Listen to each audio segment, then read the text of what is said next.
Halo semuanya, selamat datang ke YouTube channel saya. Senang ketemu dengan kamu lagi. Kamu pasti pernah mendengar ya, yang namanya kalau belanja di Australia itu bisa mendapatkan selisih uang kembali dari klaim pajak gitu ya. Itu yang dinamakan TRS atau Tourist Refund Scheme, di mana kalau kamu melakukan pembelanjaan dengan nominal tertentu, kamu bisa klaim pajaknya di airport. Sebagaimana ini adalah hal yang common ya, ketika teman-teman pergi ke Jepang atau Korea atau negara-negara lainnya, bahkan bisa klaim ya di counter atau di mesin yang ada di airport. Nah, kalau di Australia, itu teman-teman bisa juga melakukannya sama seperti negara-negara yang saya sebut tadi. Nah, di video ini saya akan membahas poin-poin penting apa saja terkait TRS yang teman-teman bisa stick around nonton videonya sampai akhir. Sekarang kita masuk ke pengertian apa itu TRS ya, atau Tourist Refund Scheme. Di mana seperti yang sudah saya jelaskan sebelumnya bahwa teman-teman itu bisa belanja dengan nominal tertentu dan kemudian bisa klaim pajaknya atau GST di airport. Nah, seperti namanya Tourist Refund Scheme, itu tidak hanya turis ya sebenarnya gitu ya. Jadi turis of course bisa melakukan hal itu, tapi teman-teman yang on temporary visa holders kayak students atau WHV atau working visa gitu ya. Jadi teman-teman bisa melakukannya juga gitu ketika akan keluar negeri atau bahkan untuk Australian resident sekalipun ya, untuk PR.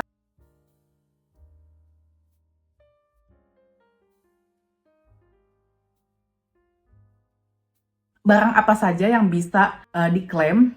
Itu yang pertama, itu barangnya mesti dengan nominal di atas $300 atau kurang lebih setara 3 juta ya.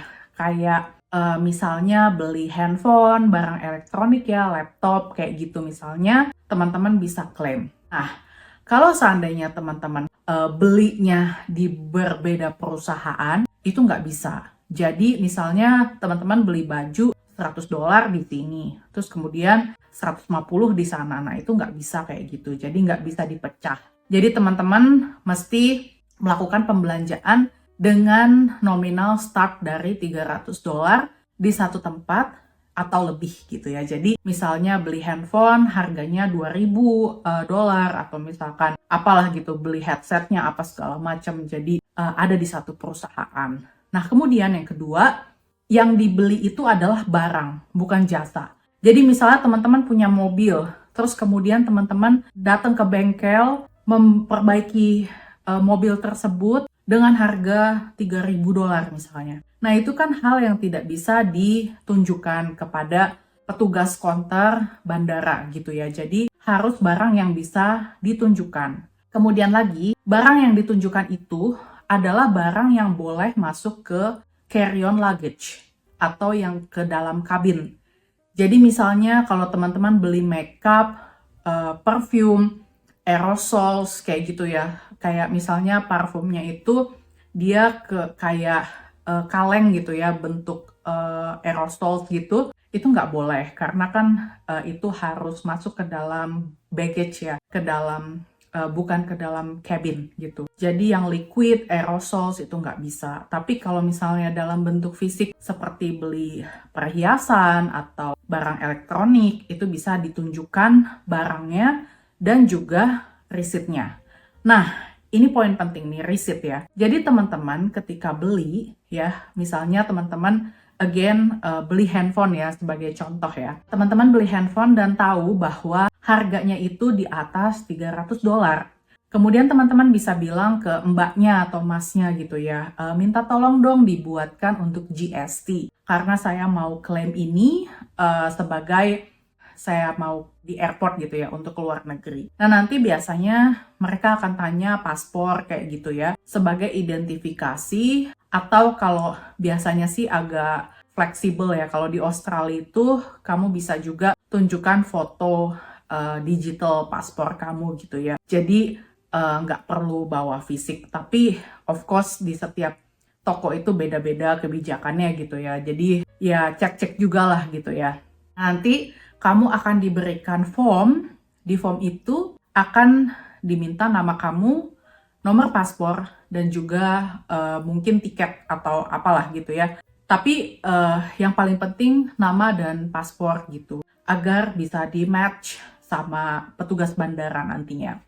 Jadi ketika kamu antri di counter TRS, kamu tunjukkan barangnya, katakanlah handphone atau perhiasan gitu ya. Kemudian ini perhiasan, let's say. Ini resitnya, ini paspor saya, dan ini tiket saya gitu ya. Jadi semua namanya itu matching, nggak ada yang beda-beda. Teman-teman nggak boleh yang namanya melakukan ini untuk orang lain. Misalnya kamu ada teman, gue minta tolong dong karena lu kan mau ke luar negeri, gue bisalah gitu, tolong nih handphone gue nih, atau misalkan apa gitu, itu nggak bisa. Walaupun handphonenya kamu bawa gitu, barangnya kamu bawa, tapi namanya itu nggak matching sama paspor kamu gitu ya. Karena yang mau pergi siapa, terus yang klaim siapa, itu kan agak tidak jujur gitulah. Jadi harusnya orang itu yang melakukannya.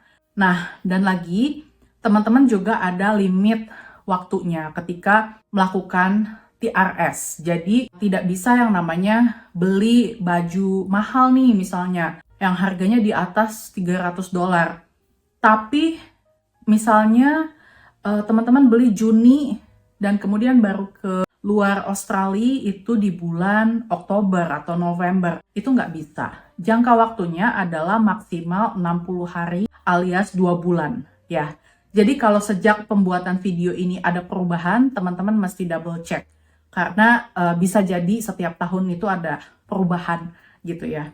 Nah, misalnya teman-teman beli Juni dan Julinya berangkat, ya itu bisa karena masih ada dalam jangka waktu 2 bulan tersebut.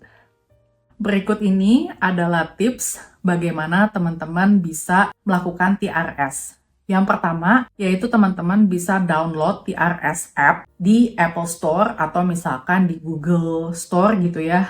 Jadi teman-teman Play Store gitu ya. Jadi teman-teman bisa melakukannya prefill di rumah, ada formnya beberapa lembar, bahkan tuh ada kayak fotoin resitnya gitu ya. Jadi lebih ada kemudahan, walaupun pada akhirnya nanti teman-teman juga bawa receipt yang asli untuk ditunjukkan ke petugas border. Tapi ini untuk menghemat waktu ketika teman-teman sedang antri. Kemudian yang kedua, karena teman-teman harus expect antrinya itu bisa panjang, bisa banyak sekali orang. Jadi bukannya yang kayak langsung cepat apa segala macam. Itu teman-teman expect setidaknya habisin waktu di sana 40 menit, bahkan 1 jam gitu ya. Jadi arrive early ya, bahkan beberapa jam sebelumnya expect kalau antriannya akan panjang dan counter yang terbuka mungkin hanya 2 saja gitu ya, out of 5. Mungkin petugasnya nggak tahu kemana atau mungkin udah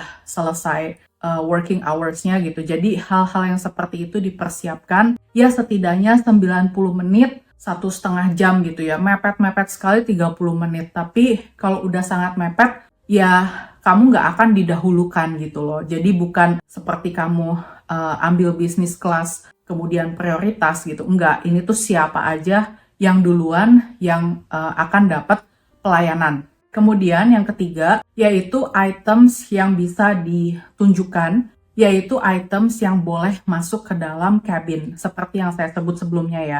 Jadi kalau aerosols, liquid, parfum yang misalnya gede-gede botolnya itu nggak bisa diklaim gitu ya, karena dia liquid, karena kamu harus masukin ke luggage gitu ya. Jadi itu mesti barang yang bisa ditunjukkan ke petugas bandara, seperti barang elektronik ya, laptop, kamera, handphone, atau misalnya pakaian ya, beli baju desainer atau tas atau perhiasan gitu ya, itu bisa ditunjukkan ke petugas bandara dengan receipt dan juga paspor dan juga tiket. Kemudian adalah siapa saja yang bisa klaim GST, itu sudah saya sebut sebelumnya, kecuali kalau kamu adalah air crew, itu kamu nggak boleh apply ya, itu yang saya tahu. Nah itu juga kamu misalnya cuma terbang domestik, kayak cuman antar state dari Perth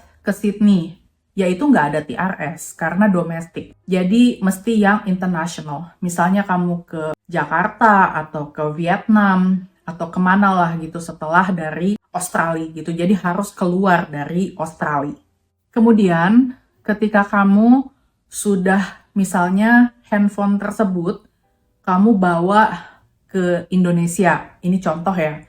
Kemudian kamu balik lagi ke Australia membawa barang tersebut ya, membawa handphone yang exactly kamu beli beberapa saat sebelum kamu terbang ke Jakarta gitu ya. Kamu mesti declare itu di IPC atau Incoming Passenger Card yang kartu kuning yang ada di nomor 3. Pertanyaan nomor 3, kamu centang yes gitu ya. Atau kalau diminta cross silang, berarti silang di bagian yes gitu ya. Karena itu kamu sudah klaim GST-nya, kamu sudah beli barangnya gitu ya di atas $900.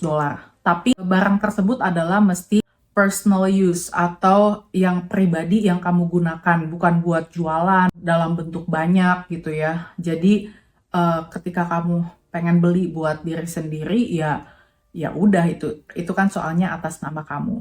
Nah, setelah kamu sukses gitu ya, berhasil dalam mengklaim, kamu akan menerima beberapa hari uangnya either dalam bentuk uang di kartu kredit atau debit card kamu ketika kamu melakukan transaksi ya dengan bank internasional kamu. Misalnya kamu dari Jakarta, dari Indonesia pakai bank apa ya, BCA ya, ini contoh ya gitu ya. Kemudian nanti akan masuk ke BCA kamu. Atau kalau kamu adalah memang tinggalnya di Australia, itu akan masuk ke dalam rekening Australia kamu. Atau yang tidak umum, misalnya dalam berupa cek gitu ya. Tapi biasanya sih itu memang barang yang sangat-sangat premium gitu sih. Terima kasih buat kamu yang sudah nonton sampai sini. Mudah-mudahan bisa bermanfaat dan jangan lupa like, subscribe, juga follow saya di Instagram di @nura.lami. Oke deh, see you in another videos. Bye for now.